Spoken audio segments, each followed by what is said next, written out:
demonstrations show no sign of abating, despite the French government's backtrack on its proposed fuel tax hike. Has the mission statement of this movement now evolved to capitalise on other grievances?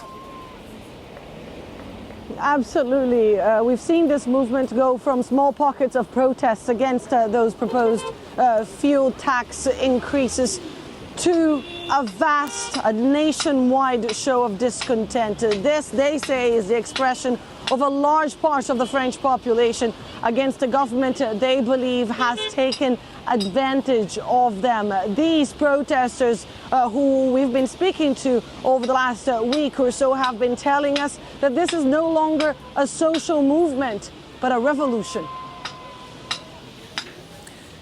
And what's the mood like among them? Are they still angry, or do they feel that they're now vindicated in their protest because people are finally listening to them?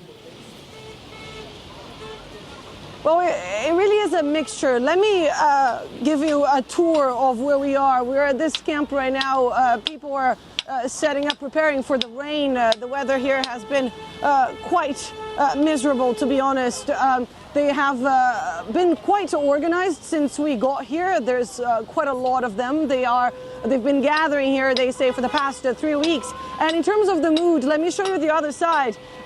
This really is the mood. They say that all the cars that have been driving by here are cars that are honking because they are showing their support for the yellow vests. As you can see, it happens pretty much all the time. Every time a car passes, they honk. The yellow vests say that this indicates that they are with them, that they have the support of a large part of the French population. So I really believe that it's a mixture. It's a mixture of happiness, of excitement among those who believe they can take this movement somewhere. They can actually achieve something with this so-called revolution. But of course, there's a lot of anger and a lot of discontent among those who say their lives have become too expensive. The government insists in not raising their salaries, but only raising taxes. They say things need to change, and it's time for them to be seen and heard. And a lot of that anger is directed personally at President Macron. This could be a make or break moment for him and his ambitious reform programme. Absolutely. I've spoken to many of the protesters who believe it's all Emmanuel Macron's fault. They want him removed and they want a new republic in place.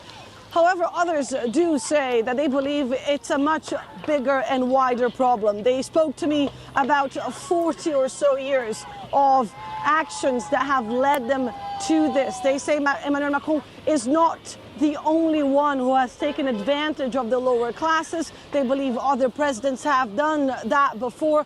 But they say Emmanuel Macron represents a whole concept, a whole world that they are against, the world of finances, the world of big banks. These protesters here this morning went to the Crédit Agricole, one of the biggest banks in France, to block the entrance of that bank, to say that they are against all these big institutions that they believe have been exploiting them for so many years.